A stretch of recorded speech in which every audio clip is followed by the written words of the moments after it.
Welcome back to the Deep Dive.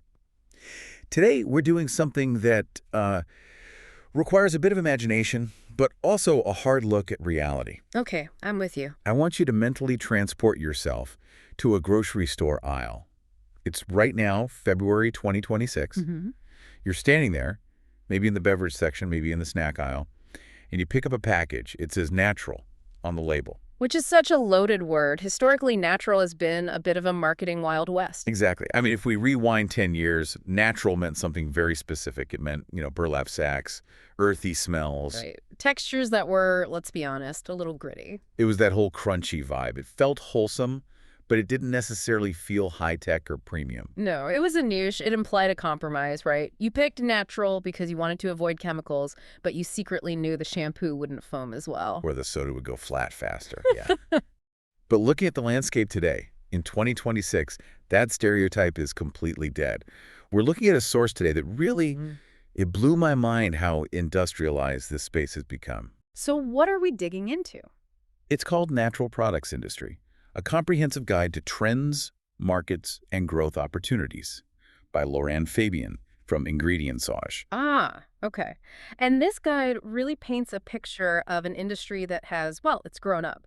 The days of mixing essential oils in a bathtub and slapping a handwritten label on it are over. At least for anyone trying to scale. Oh, for sure. The source makes a really bold claim right off the bat.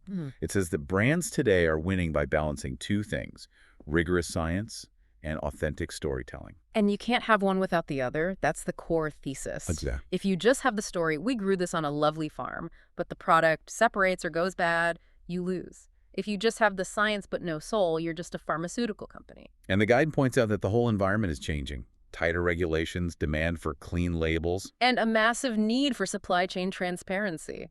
There was a phrase in the executive summary that I think just nails it. What was it? Integrity is a scalable asset. Wow. Integrity is a scalable asset. It's powerful, isn't it? It means integrity isn't just a moral choice you make because you're a good person. It's an operational requirement. If you can't prove it with data, you're a liability. So let's unpack that. How does that actually work? The guide outlines these three pillars of modern ingredients. The first one is what they call the cornerstone: certified organic botanical extracts. But we have to be careful with the word organic here. Okay, how so? In the past, organic was about how you farmed. Now it's about how you track. The source emphasizes that brands are prioritizing traceability above almost everything else. So this is that field to fork concept, but on steroids. It's more like field to forensic lab. It's not enough to say, this contains organic lavender. You have to prove where that lavender grew, which cooperative harvested it, how it was processed. Why the obsession with that level of detail? It's all risk management and global sales. The guide mentions the harmonization of standards, things like the US NOP, EU Organic, Cosmos Organic. Right, so they're all starting to align. Which makes it easier to sell a product in New York, London, and Tokyo all at once, but only if you have the paperwork. And that paperwork is the COA. The Certificate of Analysis. Right, which to most people sounds like boring bureaucracy. But the guide treats it like a holy text. Because it is. It's the passport for the ingredient. A COA isn't just a receipt, it's a technical data sheet. It proves the product is what you say it is. So it'll list the assay, which is the potency. Exactly, the percentage of active ingredients. And it proves the absence of heavy metals, pesticides, all that bad stuff. There's a quote in there I love. Organic certifications are not a checkbox. They are a governance framework. That's a great distinction. It's not a sticker. It's a system of government for your supply chain. Precisely. Without a rigorous COA, you don't really know what you're putting in your bottle. And in 2026, ignorance is not a legal defense. Okay, let's move to pillar number 2. This is the one I think represents the biggest shift from the old granola days. Fermented plant-based probiotics and prebiotics. Yeah, this is the cool science section. Fermentation is the bridge between natural and highly effective. I feel like I see fermented on everything now. Skincare, drinks, protein powders. Why is this exploding? Well, the guide explains it really well. It's about two things: bioavailability and stability. Okay. Think of the plant cell like a locked safe. It has amazing phytonutrients inside, but they're locked behind a tough cell wall. And our bodies aren't always great at cracking that safe. Exactly. We digest some of it, but a lot just passes right through.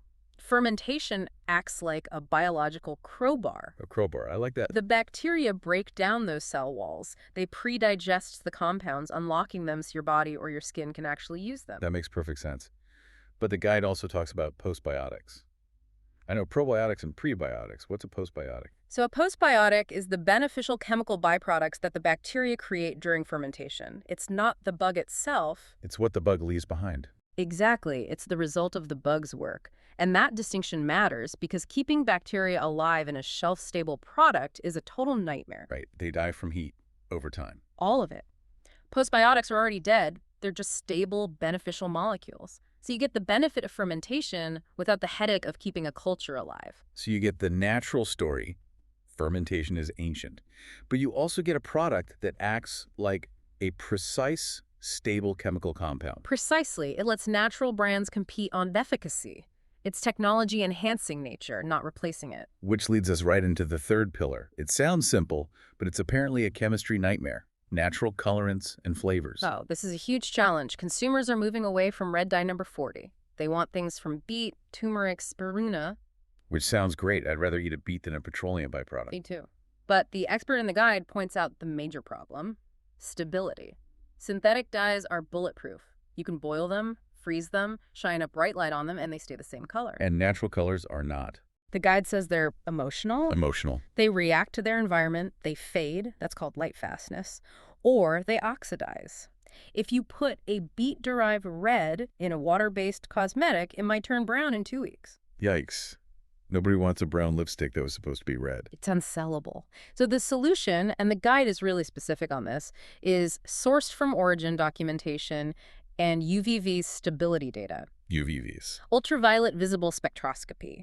Basically, brands demand lab data showing how that color performs under stress before they even buy the ingredient. So they're asking, if I put this on a shelf under fluorescent lights for 6 months, will it still look appetizing? That's the exact question. It's Yeah. wild. The quote from the industry expert is perfect. Botanical colorants win consumer trust when they carry traceable origin stories and proven stability in real-world use.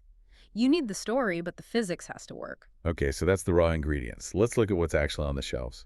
The guide breaks down some specific functional innovations. First up, functional beverages and adaptogens. This is a massive category. It's where the sober, curious movement meets the biohacking trend. It's basically stress management in a can. Right. Ashwagandha, rhodiola. I see these everywhere. Drink this to focus. Drink this to chill out. But creating them is technically very hard. The source talks about the difficulty of creating stable emulsions. Emulsions, that's mixing oil and water, right? Yes. A lot of botanical extracts are oil-soluble. Your drink is mostly water. If you don't get the chemistry right, you get that ring of oil floating at the top. Which just looks gross. Consumers think it's spoiled. And then there's the taste, let's be honest. Pure ashwagandha tastes. Like dirt. Or wet hay. Exactly. It's not a strawberry milkshake. So you have to mask that, but you can't use high fructose corn syrup because you lose the natural shopper.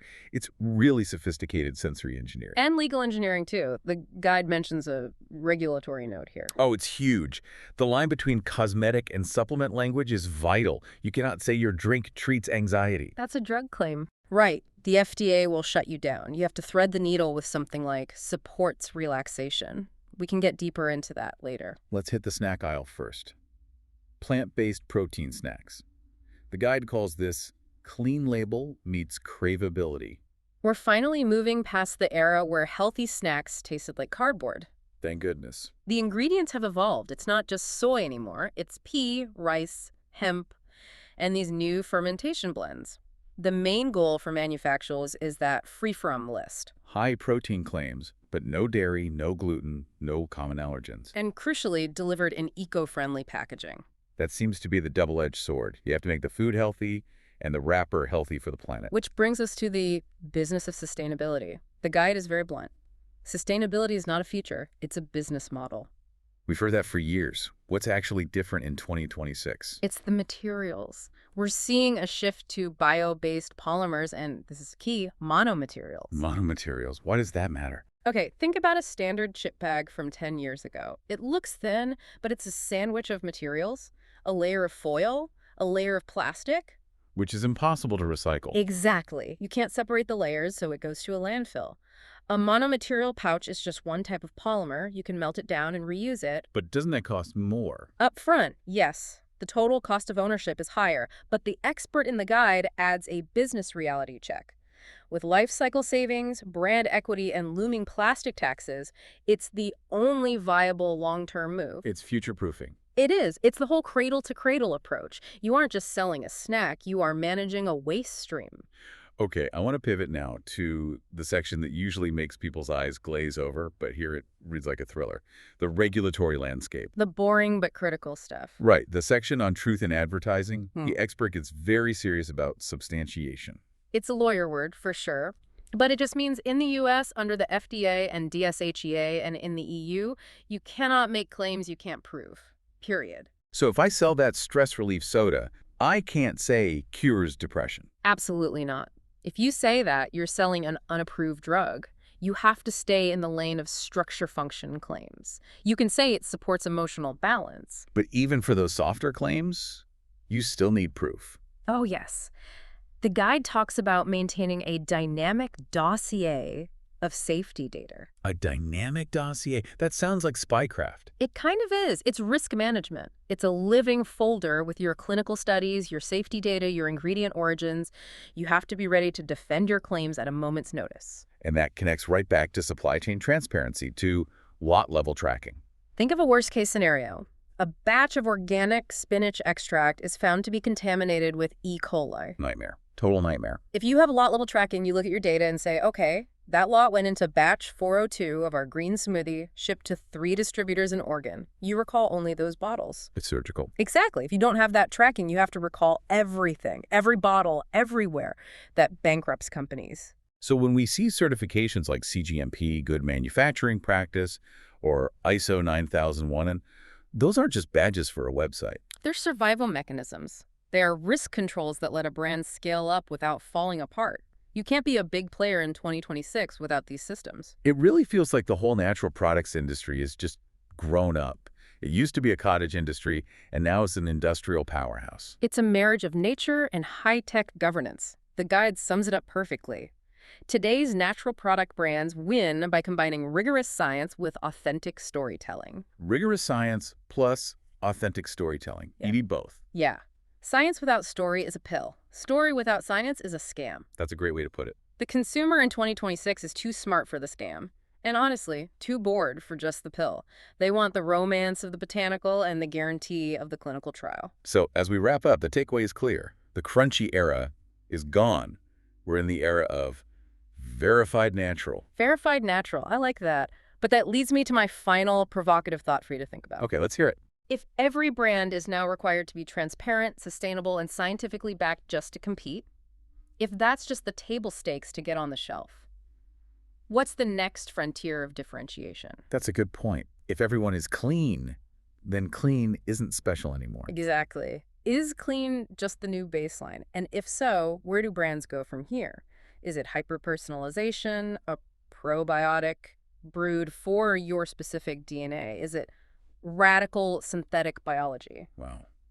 Once you solve the trust problem, what problem do you solve next? That is the question the industry will be wrestling with for the next 10 years. Something to chew on next time you're sipping that adaptogenic sparkling water. Indeed. Thank you for listening to this deep dive. Next time you're in the store, take a closer look at those labels. Look for the COA mentions, the certification seals, the monomaterial packaging. There's a whole world of science sitting right there on the shelf. Thanks for joining us. See you next time.